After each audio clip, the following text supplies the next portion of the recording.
live from downtown Winnipeg with Marilee Caruso.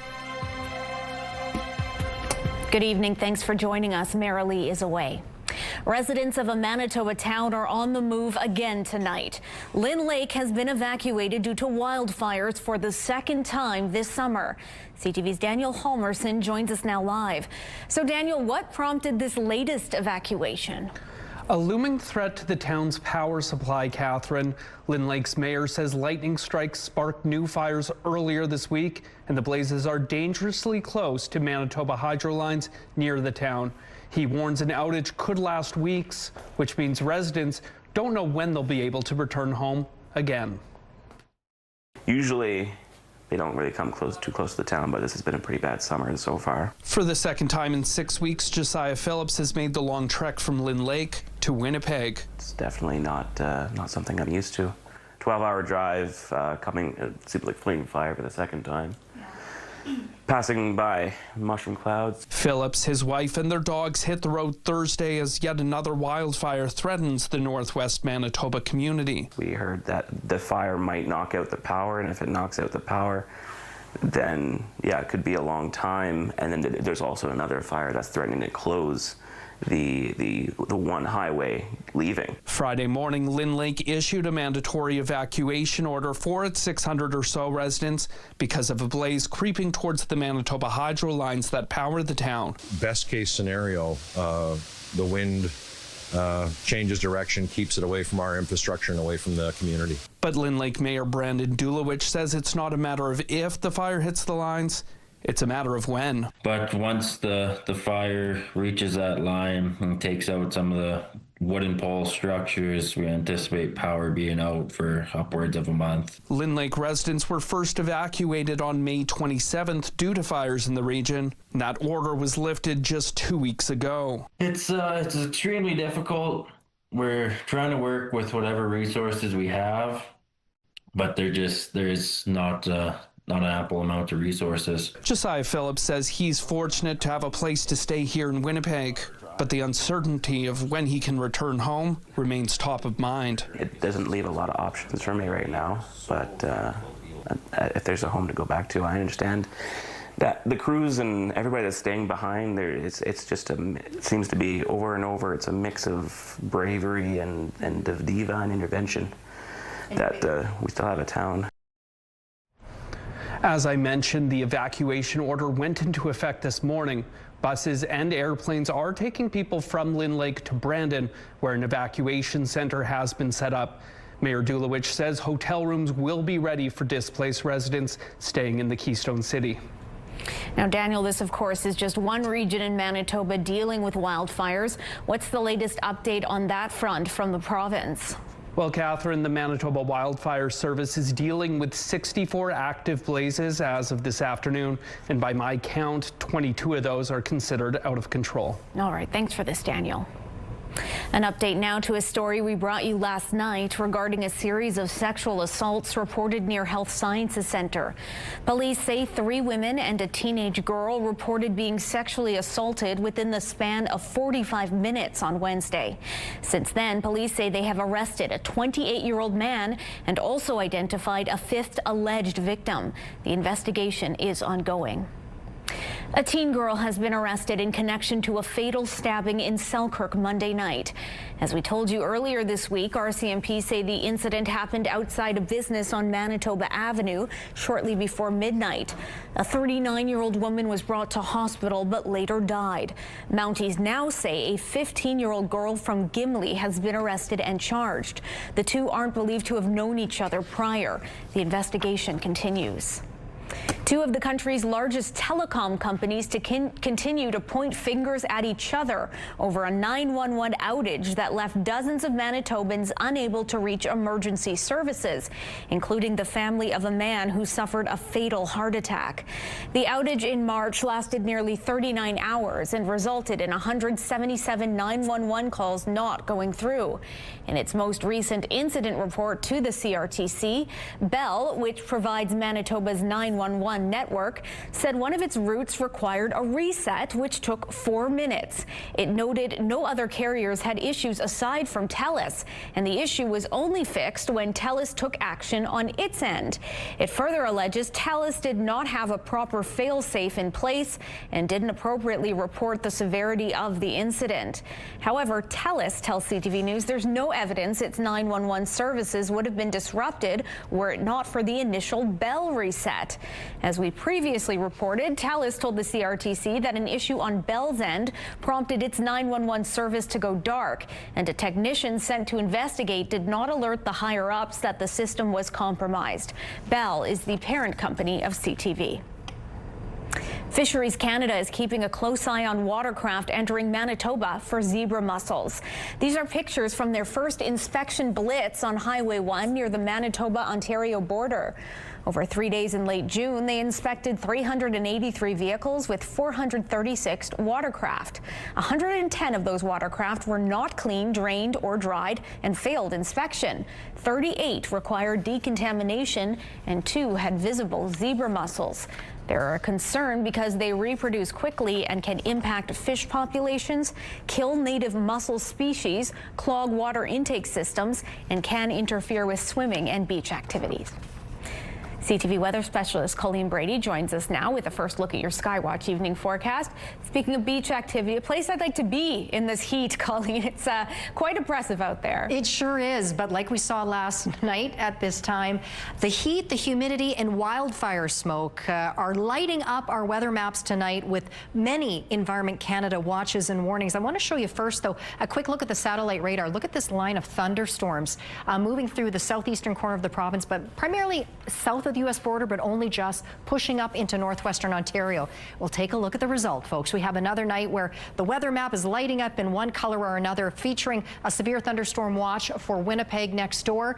All that weather is in that province as well, including a severe storm making its way through areas like Fort Frances. But there is still a tornado watch in effect for places like Fort Frances and Dryden this hour. So I will take you through what all these watches mean and when this heat and humidity is going to break. But first, let's take a look right now through the Bathfitter Live Eye. Bathfitter, your bath and shower experts for more than 40 years. Right now in Winnipeg, still hot, still humid. It's 31 degrees. It feels like 40 with the humidex. A little cloudy. Winds out of the northwest at 24 kilometers an hour. The pressure is dropping and the humidity right now, Catherine, is 54%.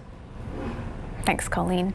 A 31-year-old man already facing multiple child pornography offenses has been rearrested and charged with additional possession and access to child pornography offenses. The new charges include failing to comply with release conditions. The man, who is not being named to protect the identity of an alleged victim, was arrested in April at a Canadian Forces base in Winnipeg. The Armed Forces says it's aware of the rearrest of a member. They say he's staying at the base in military quarters but has been placed on restricted duties while the investigation's ongoing.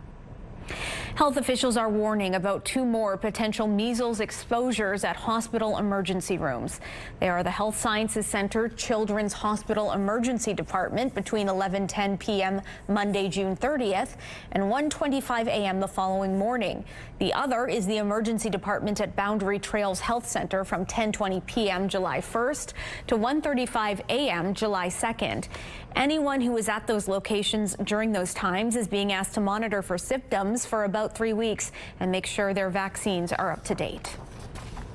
A Manitoba First Nation is celebrating its acquisition of 60 acres of new reserve land in East St. Paul. Broken Head Ojibwe Nation says the land is located east of Highway 59 and south of the Perimeter Highway. The First Nation says it's still considering how to put the land to use, but it could include residential and commercial developments, recreation, or other economic opportunities. But Chief Gordon Blue Sky says the expansion is about more than just land.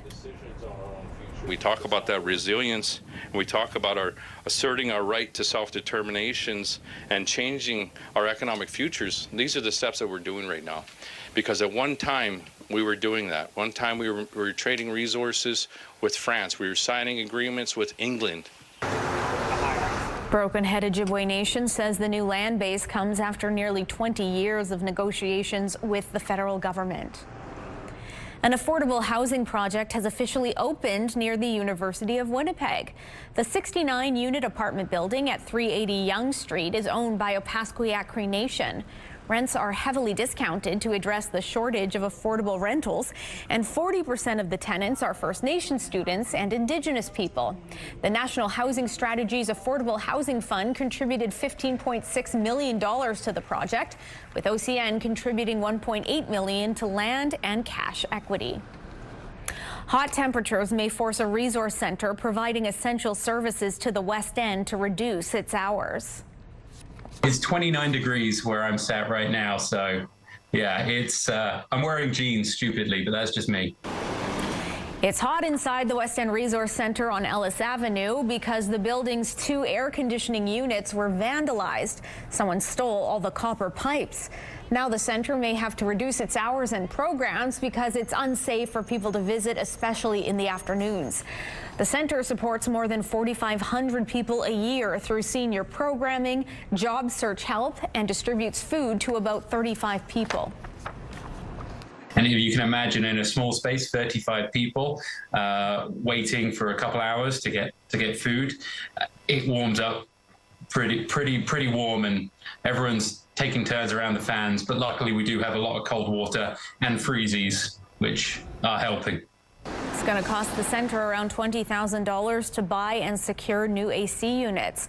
The Resource Center has started a GoFundMe campaign, which has raised more than $1,700. A new space now open at the Forks is inviting you to explore Indigenous culture, businesses, and experiences. It's about culture, it's about history, and it's about stories that have always been here. Indigenous Tourism Manitoba and the Forks North Portage Partnership have launched Explore Indigenous. It offers learning tools and interpretive displays and builds awareness about Indigenous tourism experiences and businesses. Explore Indigenous is a place where all people can come in, explore at their own pace, and learn what Indigenous tourism is all about from Indigenous people. The space is also home to turtle tours, a walking tour, and culinary experience. To complement Explore Indigenous, ITM is also launching a new guidebook, Adventures to Understanding, highlighting accredited operators across Manitoba. And a heads up if you're going to be traveling through St. Boniface this weekend. The city says the Provencher Bridge will be closed to all eastbound traffic on Sunday between 8 a.m. and 8 p.m. The closure is for emergency work on the lighting structures. Still ahead, a warning about the cost of Canada's defense spending. This is now surreal. The eye-watering price tag for new defense spending and other election promises. Plus, we take you to July 4th festivities in Washington, D.C. and hear how Americans feel about the state of their country.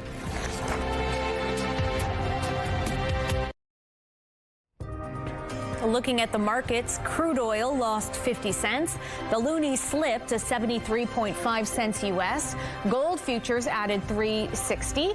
The TSX closed flat. The Dow Jones and NASDAQ were closed for the 4th of July holidays. Winnipeg police are looking for a suspect after a man was shot from behind while walking along the riverbank on Canada Day. Police say it happened around 8 p.m. near St. John's Park and the Redwood Bridge.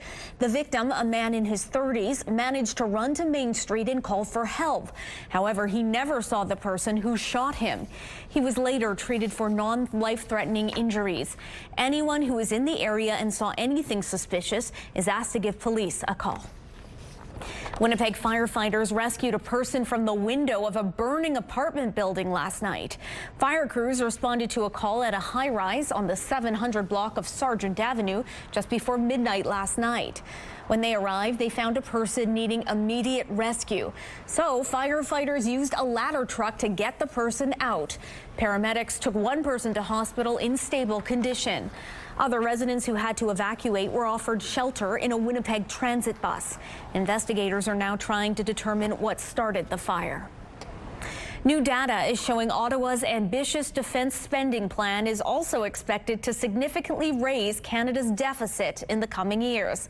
At the same time, the Canadian Centre for Policy Alternatives is predicting to keep finances in order that extra spending will be offset with cuts to the public service. CTV's political correspondent Mike Lecouture explains. Canada will achieve NATO's 2% of GDP target this year. That promise will cost the government $9 billion this fiscal year. But a new study by the C.D. Howe Institute says when you add in other election promises, Canada's deficit could balloon to $92 billion. This is now surreal. I mean, we're sitting on a deficit that's already probably $70 billion without doing any of these. Surely they're not going to come, but they were in the election platform. That platform also promised to offset spending by finding billions in operating efficiencies. A report from the Canadian Centre for Policy Alternatives believes that will mean cuts to the public service. Now it's 24%, which would actually be the biggest cut to federal government operating expenditures ever for those departments. Both think tanks say their reports are estimates based on available data in the absence of a federal budget, which opposition parties complain should have been presented before Parliament went on summer break. A statement from the finance minister's spokesperson said the government is making targeted investments to support the middle class, adding, "We remain committed to a responsible fiscal approach, one that strengthens Canada's position as the strongest, most resilient economy in the G7. There's not a lot of waste. Public service unions warn if the government starts to cut jobs, Canadians will feel it. You know, you look at the various departments like National Defence, Indigenous Services Canada, Statistics Canada, Health Canada, you know, those are not departments you're cutting. They are providing key services to Canadians day in, day out. Other public service unions confirm thousands of jobs have already been cut, and they warn Canadians will feel the effects when they apply for a passport and file their taxes. Mike Lecouture, CTV News, Ottawa. Donald Trump has set a deadline of July 9th for America's trading partners to reach a deal, and soon about a dozen countries will get a letter outlining what tariffs they'll be facing. And then after that, we'll be sending 10 or 12 a day. And as we get along, as we get to the smaller countries, we're pretty much going to keep the tariffs the same. They'll start to pay on August 1st. Trump says the tariffs will range from 10 to 70%. England and Vietnam have already reached agreements with Washington. Talks with Canada, the EU, India, and Japan are ongoing. And new comments today by President Trump's ambassador to Canada, casting doubt on whether a trade deal between Canada and the U.S. will actually be signed later this month. CTV's Adrian Gobriel is in Washington, D.C., where the U.S. is celebrating the 4th of July holiday. Pomp and plenty of patriotic pageantry as thousands gather in the U.S. Capitol to celebrate America's 249th birthday. And everyone's more patriotic, and everyone seems to be loving the 4th of July festivities this year. Though some share their love for country by gathering in protest against the current U.S. administration with a reading of the Declaration of Independence. We hold these truths to be self-evident that all men are created equal. I'm deeply ashamed by my country right now. Carolyn Smith is an architect from Ohio. She says President Donald Trump's tariffs on Canadian building materials resulted in her being laid off just 2 months ago. The projects that I was working on are starting to feel the effects of that lack of access to materials. Meanwhile, in Ottawa, U.S. Ambassador Pete Hoekstra celebrated the day while stopping short of committing to a July 21st deadline to reach a trade deal with Canada. The president has made it clear. I think every country is going to pay some level of tariffs, but the overall agreement, I think at the end of the day, is going to be good for Canada, and I think it's going to be good for America. Back on the parade route, we met Nova Scotia native John Babcock, who left Canada 25 years ago and now operates a business in the U.S. It's been the best year I've ever had in business. I think with the changes Trump has made, we're going to see their most profitable year ever, even with some of the higher prices that we have to pay in tariffs. So I'm really positive about it. On this July 4th, nearly everyone here taking in the day want the same thing, a better future for America, though many remain divided, perhaps now more than ever, on the path towards a truly United States. Adrian Gobriel, CTV News, Washington. Ukraine has suffered its largest aerial assault of the war. Ukrainian officials say Russia launched 550 drones and missiles overnight. Kyiv was the primary target. Authorities say one person was killed and at least 26 people were injured. The strike on the capital happened hours after Donald Trump spoke with his Russian counterpart. The U.S. president later said he doesn't think Vladimir Putin is looking to stop the fighting. Trump spoke with Volodymyr Zelensky today. The Ukrainian president says they discussed air defenses, joint defense production and purchases. New federal immigration numbers show the number of people entering Canada with criminal records. Between 2014 and 2024, Canada approved entry for about 17,600 people with criminal records. That's about 70% of all those who submitted an application to have their record forgiven so they could enter the country. Nearly 20% were refused and the remainder were withdrawn. The Immigration Department says those who have convictions must demonstrate they do not pose a risk. Officials say this policy has helped reunite families and has allowed performers and athletes to enter Canada despite criminal records. 2 teenagers have been arrested, accused of throwing rocks at moving vehicles in Ontario. Dashcam footage of one incident shows a rock hitting the car, causing the driver to lose consciousness. The result is a crash that left 2 people in critical condition. 2 18-year-old men are now charged with aggravated assault, mischief endangering life, and mischief damage to property. It was a triumphant return for Joey Chestnut. He was back at the July 4th Nathan's Famous Hot Dog Eating Contest in New York's Coney Island, and of course, he won. So what do you think Joey's going to do for the next 4 minutes? All out or pace himself, not hurt himself, Rich? One gear, all out. Joey Jaws Chestnut proved why he's the greatest of all time. He ate 70 and a half hot dogs in 10 minutes. It was his 17th championship. Last year, Chestnut was banned from the competition because of a sponsorship conflict. And back home, a Canadian country music superstar took center stage as the Calgary Stampede kicked off today. This is so wonderful. It really is an honor. And the spirit of the West is alive and well here in Calgary. And everywhere I go in the world, they still love Canadians. Shania Twain served as the Grand Marshal of the Stampede Parade.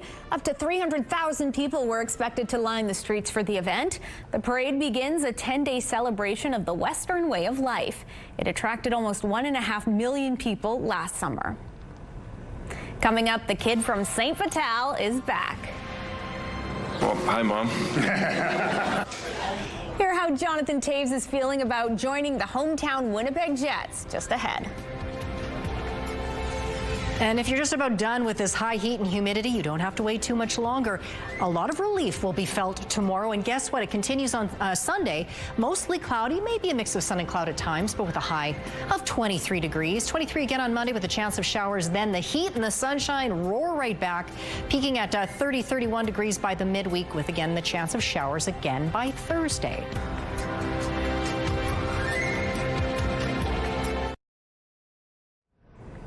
From a comic book store in Winnipeg to the world stage, one Winnipeg girl is taking her passion for Pokemon to the next level.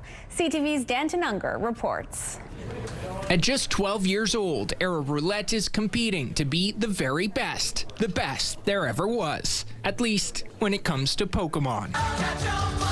The Japanese franchise has become enormously popular around the world since it was created in 1996.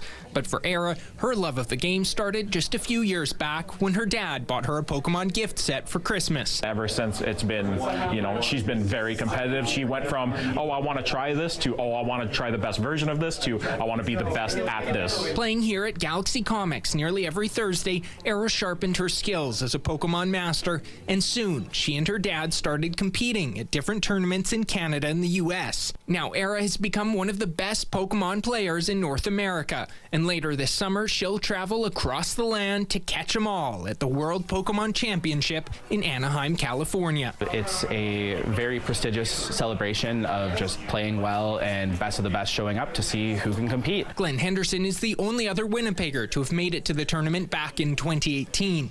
He says you need to rank in the top 75 players from North America to be invited. Era has ranked 66th, becoming the first girl to represent Winnipeg on the global stage. It's a huge commitment and a huge accomplishment to make, and I figured the community needs to rally around and support as much as possible. It's a huge accomplishment and it should be celebrated. And the community has rallied. In order to send Era to Worlds, more than $900 has been raised so far. This is actually happening, and so now it went from, oh, I kind of think she can make it, to I had other people asking me, hey, what do I need to do to help her get to the next event, because she can do this. For her father, this whole experience has been a proud dad moment. I'm living vicariously through my daughter because I think all of us enjoyed something as a kid and wanted to take it to the next level. Danton Unger, CTV News, Winnipeg.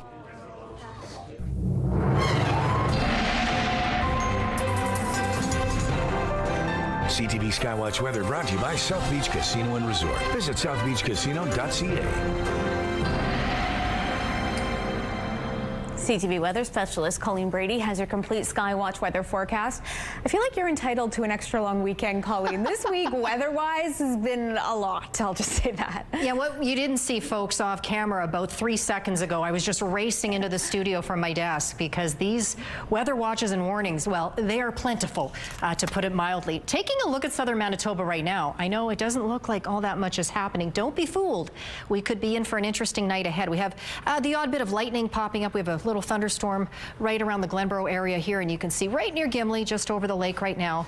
But let's take a look at this line of thunderstorms coming up through northern Minnesota, clipping the southeast corner of the province and well into northwestern Ontario. Fort Frances right now is under a severe thunderstorm warning and still under a tornado watch. Now, severe thunderstorms, whether there's a tornado watch in effect or not, can always produce tornadoes, but still it is important to note that that tornado watch is still in effect for Fort Frances. It's no longer in effect for Dryden. Now, I want to show you what happened last night, because if you were with us last night, there was a tornado-warned storm in Saskatchewan that was racing toward Manitoba. Can you imagine looking up and seeing this swirling overhead? This was in Redvers, Saskatchewan. That's not too far from the Manitoba border. That tornado-warned storm made its way into Manitoba early last evening, and there were tornado warnings in effect in southwestern Manitoba last night. It does not look as though a tornado actually touched down, but boy, does that look scary. It did actually produce other severe weather outcomes in Manitoba. A lot of areas saw significant rain, some very strong wind gusts in places as strong as 115 kilometers an hour, golf ball sized hail in some areas, but further north, far from this storm you're seeing right here, up in the Flin Flon area, there was reports of tennis ball sized hail last night. Well, tonight, don't be surprised if more of the same happens in some areas. Again, we have this line of storms moving into northwestern Ontario. It's already there now, but the thing about these storms is that they are expected basically to remain stationary for the next several hours. So in addition for the potential for tornadoes, an awful lot of rain is going to fall in those areas in the night ahead. So you can see a severe thunderstorm warning still in effect there. Further north, Dryden no longer under a tornado watch, but still under a severe thunderstorm watch. Ditto for Kenora. We still have a heat warning in effect. That's why Red Lake is showing up in pink, and even further north still, we still have severe thunderstorm watches and warnings. And that's Ontario. Back in Manitoba, Winnipeg, Brandon, under a severe thunderstorm watch. We could well see thunderstorms develop here tonight. There is the potential for them, and if they do develop, they could become severe as well. A heat warning still in effect for Winnipeg in the southeast. Further north, you can see in the Interlake where it's still lighting up in pink. There's no severe thunderstorm watch there, so that's why we're still seeing the heat warning there and not further south in Winnipeg, but it's still in effect here for the next few hours before it gets called off. Now, I should mention the trigger for these thunderstorms tonight is an approaching cold front slicing into this hot, humid air mass, and that's what will bring that heat warning to an end in a few hours' time. We also have the lakes tonight, both basins of Lake Winnipeg as well as Lake Manitoba under a strong wind warning, and we're we're not done yet, folks. Northern Manitoba, most areas under a special weather statement, all related to the wildfire smoke. Here's a quick check-in with the current temperature. Still very warm and humid in Winnipeg. 31 here, 27 in Brandon. Now look at this difference. 22 in Thompson. Churchill, it is just 9 degrees. Churchill and Gillam earlier today, they were under a severe thunderstorm watch as well up there. So all kinds of interesting weather over the last couple of days. As we head into the night ahead, we have rain crossing the most northern regions. We have that very active weather to the south, which could clip us here in the southeast corner. But again, we could see those thunderstorms pop up across southern Manitoba tonight. There is the potential for it. Into Saturday, with that cold front having passed us by, you'll notice a big difference, both with the heat and humidity. Much cooler temperatures, and that will continue into Saturday night and into Sunday as well. I showed you a high in Winnipeg of just 23 degrees on Sunday. Similar temperatures ahead for tomorrow. I'll show you that in just a few seconds. 16 tonight is our overnight low with that risk of severe thunderstorms this evening. Strong winds out of the north at 40, gusting to 60. That's that cold front pushing through.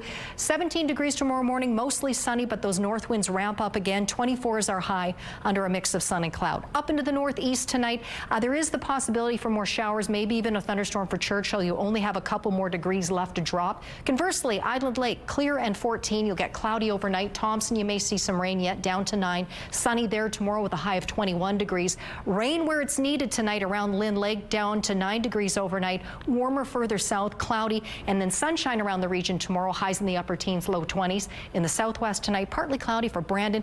Dauphin 2, 12, 13 degrees overnight. And then tomorrow, mix of sun and cloud or sunshine. 25 for Brandon. Swan River, 22 degrees. Winnipeg in the southeast tonight, the greatest chance of showers or thunderstorms is, well, that's a very warm temperature for Steinbach, isn't it? It's going to be 25. Not what you saw there. And in northwestern Ontario tonight, we've got those showers and thunderstorms coming through right now. And then tomorrow, guess what? You could see some showers in the morning in Dryden and Fort Frances. With all of that said, let's head out north of Gimli. Cynthia took that photo on the way to work, I believe, this morning. What a great cloud. And take a look at this. This is a roll cloud. You can see it's detached from the upper cloud deck. That's a good marker of a roll cloud, typically associated with thunderstorms. That photo is from Shirley. That was this morning over North Kildonan. Send your pics to winnipegweather@ctv.ca. Thanks, Colleen. Jonathan Toews has put on a Winnipeg Jets jersey for the first time as a player. The team introduced Toews to the public and media today. The kid from St. Vital has signed a one-year deal with the Jets for this upcoming season. Toews says it's a dream come true to suit up for the team he cheered on as a child. All the memories flooded back from my childhood of just why and when I fell in love with the game of hockey, and it really all started by being a young kid going to the Winnipeg Arena and watching games. Toews captained the Chicago Blackhawks to 3 Stanley Cups, but has not played in the NHL since 2023 due to health concerns. Once it became clear he was ready to return, Toews says he couldn't see himself hit the ice for anyone but his hometown team. Toews says he's excited to play in front of his family and friends and be part of the city once more. And a tough night on the road for the Winnipeg Blue Bombers, who were hoping to extend their winning streak to 4 games. But Winnipeg just couldn't get much going, allowing the Calgary Stampeders, playing in their first ever Stampede Bowl, to roll up a big lead late in the 4th. But with just about 2:35 left in the game, this 4-yard Zach Collaros pass to Jareth Stearns, who fights off Damon Webb for the grab, was Winnipeg's only touchdown. Calgary ending up on top in this one by a final score of 37-16. The Blue Bombers are now 3-1 on the season. They next see action at home against the Stamps next Friday.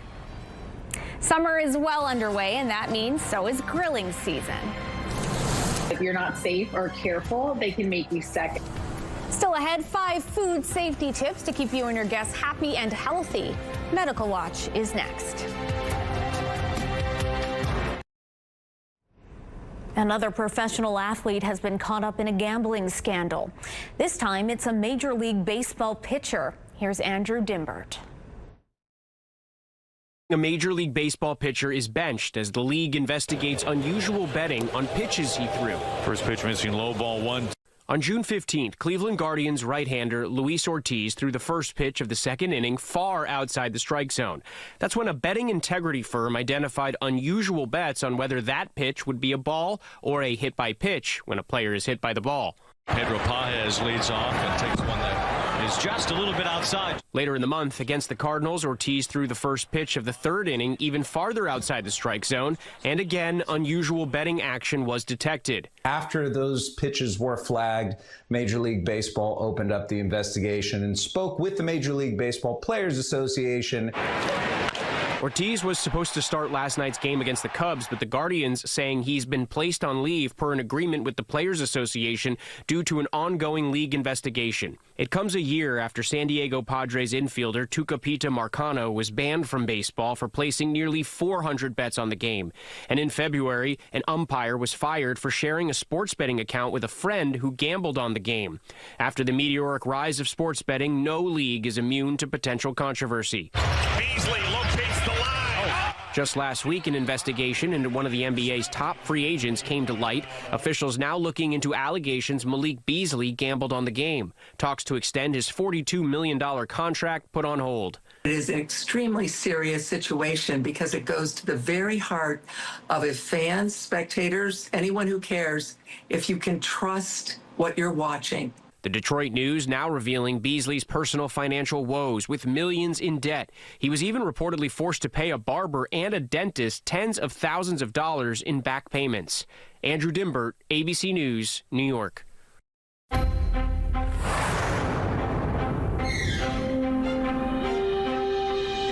The Canadian Food Inspection Agency says a fish product has been recalled across several provinces, including Ontario. So this is the item in question: anchovy fillets in olive oil with the brand name Vicente Marino. The Canadian Food Inspection Agency says a specific lot with an expiry date of December 2025 is being recalled because it contains histamine. That's a chemical the body's immune system produces, but exposure to too much can cause health issues. Officials are advising anyone with the product to return it immediately to the location where it was purchased or to dispose of it. Summer is one of the best times for barbecues and backyard get-togethers, and health officials are offering some tips to keep your food safe. Keep your hands, utensils, and surfaces clean before, during, and after you prepare food. Keep raw meats away from other ready-to-eat foods to avoid cross-contamination. When grilling, it's best to use one utensil for raw food and another one for the cooked food you take off the grill. Next, make sure any meat you're grilling reaches the right temperature. Grilling makes food look done before it actually is. A lot of times on the grill, we love those grill marks, am I right? So making sure you're using a food thermometer will help you make sure that your food is fully cooked. And finally, don't leave food that can spoil out for more than 2 hours at room temperature. That time is cut in half if you're outside in high heat. Finding good, credible health resources online can be challenging, especially if English is not your first language. CTV's Pauline Chan highlights a Canadian website that offers reliable information in numerous languages. It started as a COVID project, helping the Punjabi community find reliable health information for their families. It became clear as the pandemic was rolling out and vaccines were rolling out that we really needed to think about how to communicate effectively with diverse communities, not just in terms of translating information, but also understanding, what their priorities were. Dr. Rupadaman Minhas is a developmental pediatrician with St. Michael's Hospital, and his project has now grown into Our Kids Health Network. The beauty of social media really is that you create something that really can spread very quickly. There are now 10 language groups, including Arabic, Cantonese, Tamil, and even Inuit. Information ranges from measles or ADHD to more mundane questions. Things that you wouldn't necessarily make an appointment to go see your healthcare provider on, but is good to know, like how to stop a nosebleed, how to trim a newborn's fingernails. There's even a category for dads. Irina Dovoretska, a pediatrician in her native Ukraine, is responsible for the Ukrainian Kids Health chapter, and she says the work goes beyond just translation. We not only translate the language, but also delivering the healthcare topics in a simpler language that is more understandable for families. Registered behavioral analyst Althea Frank Esho says culturally sensitive presentations also create trust, especially for new immigrants and those for whom English is not a first language. You can understand it easier, and I think you're more likely also to believe it if it's coming to you in your language, if there are examples that you can relate to, maybe the people even look like you. The videos created by some 75 experts from various health fields and in different languages are available on Facebook and Instagram. And Our Kids Health Network is launching a Black Francophone group as well as additional Indigenous language groups in the near future. Pauline Chan, CTV News. Medical Watch is brought to you by Manukin Koster Denture Clinic.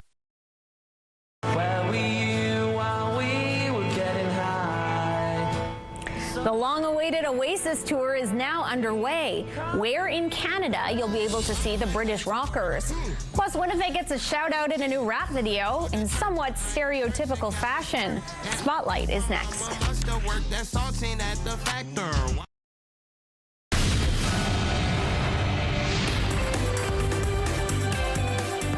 Spotlight, sponsored by the Casinos of Winnipeg, presenting Menopause, the musical. Well, the kids are out of school now and looking for something to do. Here's a look at some of the events taking place in Manitoba this weekend. The Portage X returns to the island in Portage La Prairie. Manitoba's largest small-town fair is back in Carberry. Ericsdale has Creamery Days Fair and Rodeo. The village of Shonewise celebrates its 150th.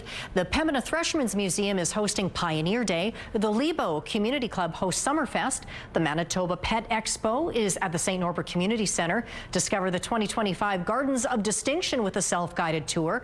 Try out a new sport or test your abilities at Summer Game Day in Assiniboine Park. Manitoba's Passion Play celebrates its 25th anniversary in La Riviere. Jade Eagleson and Stephen Lee Olson help kick off the summer in Killarney. And summer events start in Assiniboine Park. And you can find a full list of events this weekend on our website, ctvnewswinnipeg.ca.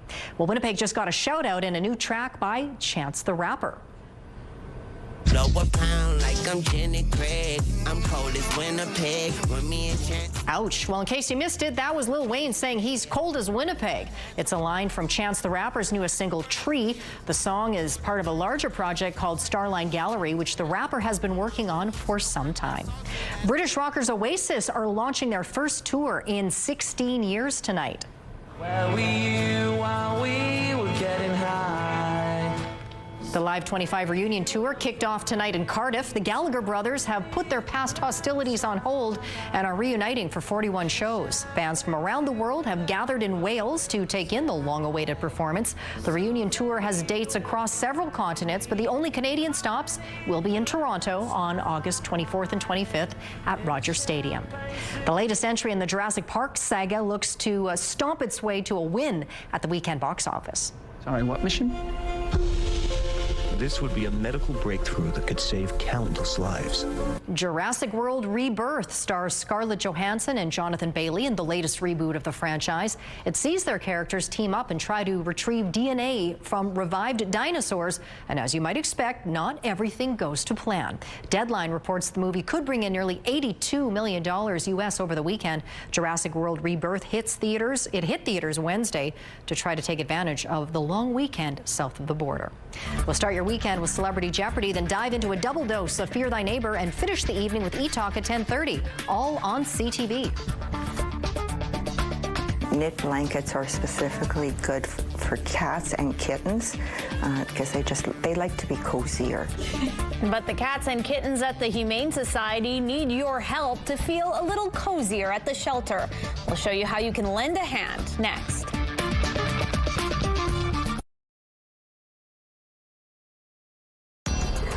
Women's clothing provided by RW & Company. Salon services provided by S&T Spa Salon.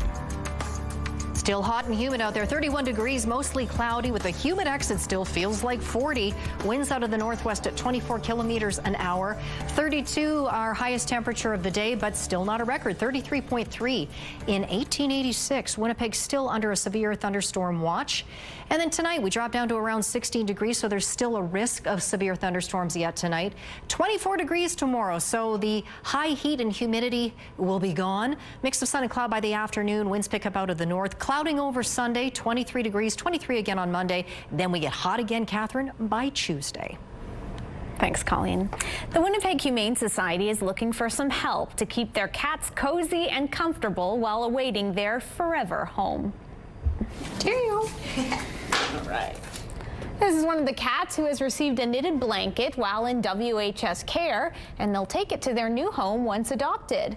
But the Humane Society is in need of some yarn for their knitters, and that's where you may be able to help. They're looking for number 4 or 5 and 100% acrylic yarn donations. Oh.